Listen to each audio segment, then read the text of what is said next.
Hey, everybody. Let's jump in and talk about one of my absolutely favorite topics, which is metabolism and its association with weight.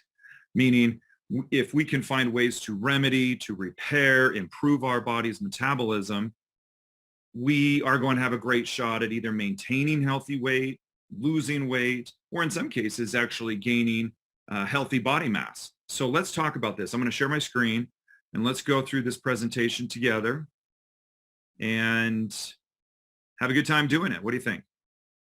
Okay. So what we're going to talk about today is, like I said, we're going to surge, meaning we're going to improve our metabolism such that we lose weight. So let's make a few, I guess, definition points here. Let's talk about what these things are. First, what is our goal? What are we really trying to accomplish in this? Number one, we want to increase metabolism if we're speaking of weight loss, or if we're just talking about metabolism in general. Number one, we want to increase our body's metabolism. And we're going to go through that in just a second. We want to increase or how we eliminate waste in a healthy way. We're going to talk about our improving our nutrient absorption.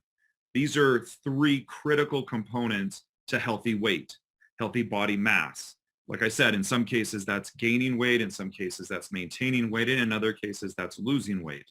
So that's what we're going to try and solve for today. And the reason I say solve for is because in a lot of ways, by this definition, metabolism is a process of systems. It's a way that our body, our cells, our organs process and utilize everything from food to energy, the elimination of energy, etc. So it's really an entirely big system. And oftentimes people think of metabolism as, oh my goodness, that's how fast I burn calories. That's how fast I'll burn this slice of pizza. Let's say I love pizza. That's how fast I'm going to burn and use this. And if I can increase my metabolism, I can burn this faster and I won't gain as much weight. And really, it's much more complex than that. So just as an example, metabolism is really three main things. It's the conversion of food to energy. It's the conversion of food or fuel into the building blocks so that we can make our proteins, our lipids, and our nucleic acids so that we can build things like our neurotransmitters and all those hormones and things that are super, super important. And then the last is how we eliminate all the waste from those earlier processes. Does that make sense? You can see it's a system. And in some cases, people think, well, if I can increase my metabolism, I can eat this pizza faster. It's not going to make as many calories in my body, or I'm going to burn them faster.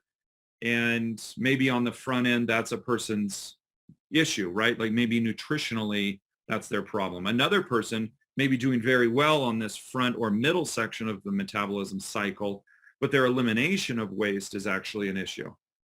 So we're going to go through why solving for this is critical.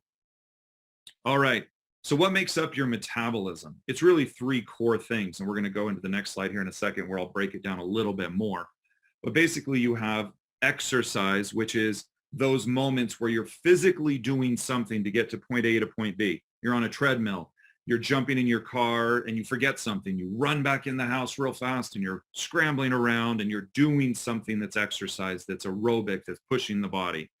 The next is adaptive thermogenics, meaning it's not really exercise, but it's sitting right here at the table, moving your arms. You're doing things that are kind of thermogenically making the body have to use or utilize some aspect of calories to generate energy, meaning you're using sugar to generate energy, and the energy then is translated into ability to move, right?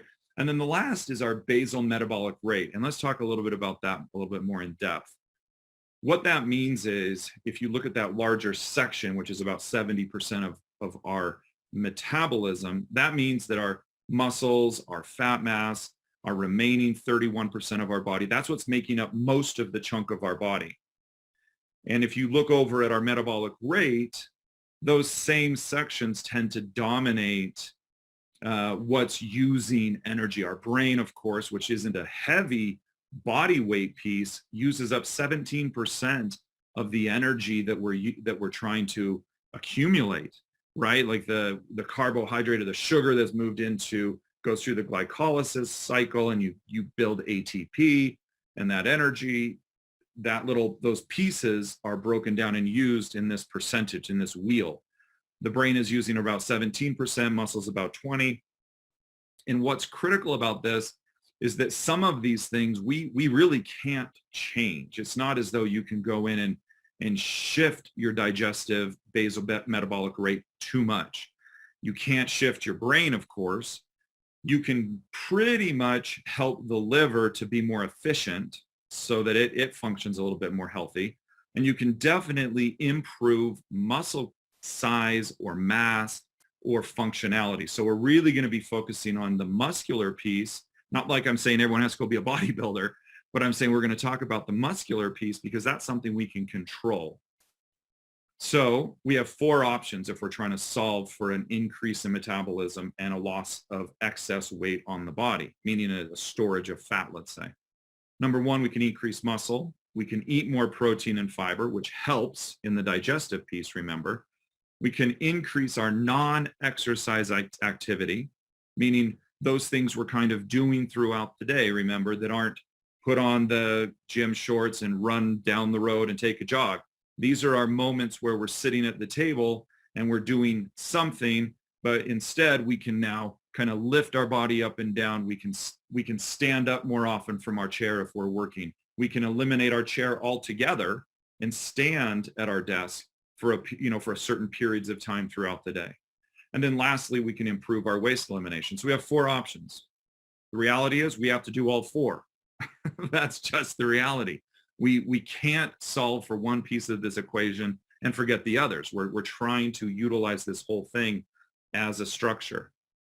So if we start and we say, for example, my goal in increasing my body's metabolism is to have a healthy body mass, meaning I want to lose weight, or I want to be more lean, I want to have more energy to be able to do things with the kids or grandkids or whatever it may be, we have a couple options. Number 1, remember, if we go back to providing nutrients to our cells so that our body can create hormones and neurotransmitters, we have one option, which is like magic pill number 1. I don't know anything about this company. And one option is, hey, we make a product that's going to help you just lose fat. Or we can choose what I consider to be healthy, organic, and natural options that are going to provide the body with specific precursors, minerals, vitamins, different essential oil compounds that are going to allow the body to achieve a shift in metabolism. You can clearly see I lean away from magic pill or potion stuff. Why? Because you're not solving for the whole equation. All you're trying to do, well, number 1, I don't even know what's in it. But number 2 is that really what you're saying is this stuff is going to get rid of fat, which is going to make me happier. And in the end, it doesn't work that way. So I'm not a fan of that. So we're going to choose side on the right to do things in a healthy way. All right. So we've made a choice. We've said, let's use healthy supplements. We're going to do some increase in our physical activity. We're going to use some essential oil compounds. What do we do now? Like, how do I use it? What am I going to use that for? All right. Let's start with the thing we can control again. We're going to start with increasing energy output, which then by default is going to use more of the fat reserves in our body. Does that make sense? How does that work? Well, for example, by simply utilizing peppermint essential oil, the menthol and the peppermint, and adding a little to your water, 2-3 drops, we're not talking much, and you drink that a few times a day, what actually is going to happen is our body is going to be able to deliver more oxygen in this process at the point in where it's really critical. So on the left-hand side of this, you have sugar. It goes into the cell. Once it's in the cell, it goes into this space where it's going to start to be worked on, and a chemical reaction happens where it shifts. We're using oxygen and it creates carbon dioxide, and we get a shift in that sugar molecule as it's used with oxygen. Oxygen is critical. because in the presence of increased oxygen supply, whether that means you're outside, running and your chest opens up and you're breathing more deeply, or you increase your physical activity a little bit around your desk, whether you stand and stretch your arms and breathe more deeply, you're providing more oxygen so that the mitochondria can actually produce more energy. And remember, every time we produce more energy, the body is going to utilize its stored energy to compensate for that because it wants to be able to produce more energy. These are going to work no matter what. These little mitochondria are going to work 24 hours a day, 7 days a week, whether you're giving it enough oxygen or not. And in the lack of oxygen side of this equation, here's where things start to become a problem. Because instead of on the bottom, as you see, where it's producing 30 to 32 units of ATP or energy, without oxygen, you're getting maybe 2 or 4 or some variable, right? You're not getting much. I mean, that's a factor. That's a huge factor, 15x in this case. And so when you look at that, that means that those extra pieces of this equation have to be turned into something else. And in this case, in energy, this creation of energy, they're turned into lactic acid, which is a big issue because lactic acid is what creates muscle soreness. It creates those aches and pains. And in excess, it creates inflammation chronically, which means all the time these are working 24 hours a day, 7 days a week, we're building up sore muscles, sore tissue, and by default, more inflammation at a cellular level. Nobody wants that because now you hurt, now you feel crummy, and remember, that means it's not asking the body to draw on its reserves. Does that make sense? So solving for problem number 1, we have to deliver more oxygen to the cells. Again, that means increasing physical activity throughout the day. Get rid of your chair, stand up at your desk, move your body, stretch. Do just simple little things where you're increasing oxygen delivery to the body. That's huge. You can also use things like peppermint essential oil. Just put it in your water and drink it. Put it on your hands and breathe really deeply. Why? Because it activates the lungs to open up. You'll see you trust me, when you use it, you'll see what I mean. And they open up, you're breathing more deeply. If you do that 10, 15 times a day where you're just putting a drop or two in your hands, breathe real deep, breathe in more deeply, you're going to get a result. It's awesome. Okay, so when we increase oxygen to the cell, we gain energy and burn more fat. And we decrease inflammation. Critical. Remember, an increase in inflammation causes the body to release certain types of hormones, which tell the body to store more fat. So inflammation's bad news. We're trying to solve for that part of our equation. So if we can increase our oxygen supply to the cells, we get more energy, which means we decrease that inflammation or lactic acid chronically, which is awesome. Okay, so now we've increased our energy output. Now let's absorb nutrients. This is critical, remember, because, for example, in the one that I just said, if you have, let's say, for instance, that you have inflammation being caused in this process, the body uses certain hormones to regulate that inflammation. Well, those hormones can't even be built if our intestinal health is wrong, or if we have inflamed intestinal tissue. Make sense? If our intestinal tract is inflamed and unhealthy, we're really at a deficit now, because now we can't make the neurotransmitters or the hormones necessary at a sufficient level, I should say, in order to have a healthy system. That's a big problem. So we have to solve for this part now. So there are certain things that we can do that we know. We've seen these pictures 70 million times, right? Like there's the picture of a Twinkie, or there's a picture of a slice of pizza, or of course there's the person like, oh, I chose an apple, right? It's like there's days you want pizza. I get it. Have a slice of pizza once in a while. But there are certain foods that we know are going to increase our metabolic rate. And those foods are foods that are high in fiber. It's extremely important that we use high fiber foods. because the benefits of high fiber foods are the following. Look at this list. They decrease harmful gut bacteria. They decrease intestinal inflammation. Huge. We're going to talk about why that is in a second. They improve our micronutrient absorption. What does that mean? It means that you take two people with different gut health, one that's an inflamed inflammatory gut system and the other with a healthy.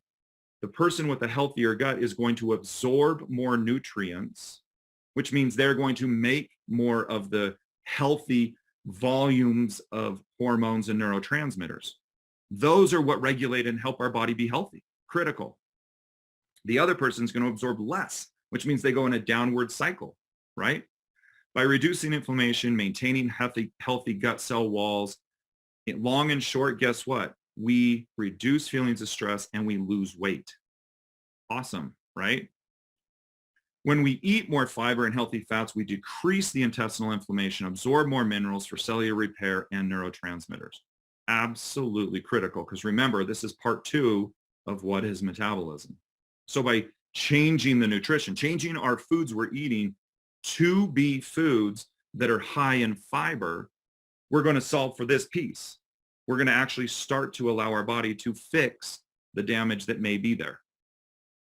And there's two types of fiber. There's two types of fiber that, and we're not going to get into all the issues with different types and what they do and macro and prebiotics and all this stuff. But eating foods rich in soluble fiber may help you lose belly fat. Just that alone. Think about that. By shifting a diet to a food source that has more soluble fiber, you're literally going to lose belly fat. I'll show you why in a second. Soluble fat also helps keep your gut healthy, promotes overall fat loss by reducing your appetite.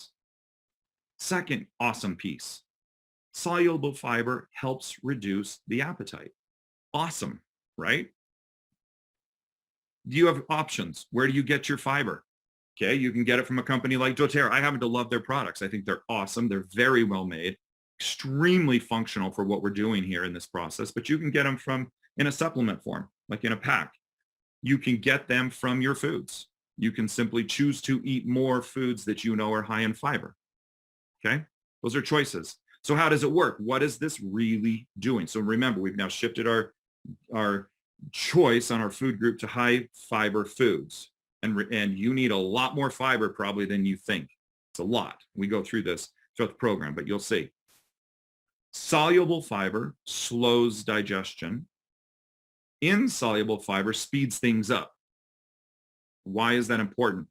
The combination of the two allow for the intestinal wall to heal. That's critical. Second, it allows those bacterial colonies that are not or shouldn't be prevalent at high levels in your intestines to be passed out. So we're improving our waste. We're shifting things out of the body. That's absolutely critical. And here is the big piece. If you look at a traditional diet, meaning it's a fiber-rich diet, look at the cells at the bottom. See these little gray squares? The pink stuff is a mucosal barrier that's protective. And a fiber-rich diet creates, repairs, and builds that mucosal lining. If you have a fiber deficient or low diet, those mucosal cells, these little gray cells, get destroyed. That starts to create this. Look at the bottom right part of this slide versus the left. Okay, the left part of this picture, that's healthy stuff. That's that mucosal barrier, contains the healthy bacteria, has concentrations of things in there that are going to break down food, that form our microbiome. Absolutely imperative that that's there. But look at the left. This is very important. Look at those cells, how they're tightly bound together. They're not destroyed along the cilia. All those little floaty things, the hair-like things at the top, they're able to do their job, versus a diet that is very low in fiber, that is very high in crummy sugars, for instance, processed carbs, processed foods, which are very inflammatory to the gut. Look at the mucosal lining. It's just getting demolished. But look at what happens in between. Those cells start to break apart in their junction. They kind of separate. And so people with leaky gut syndrome, with gastritis, with irritable bowel disease, this is a big deal. This is a big deal. So can we repair it? Yes. Let's talk about how. Remember what we said is that by simply eating lots of fiber and healthy fats and certain essential oils, we can heal that mucosal barrier. That's critical, because when we start to heal that, and I'll show you in a second what that means, we start to absorb nutrients at a much higher level, which gets rid of that negative cycle and puts us in a positive cycle of healthy living. These are some of the different essential oil compounds that have been shown to help. Turmeric, ginger, peppermint, cinnamon. There's a combination. This one's Slimans Asses from doTERRA. That's a combination of compounds they've put together, which has been shown to be very effective, in clove, all of which function in different ways, okay?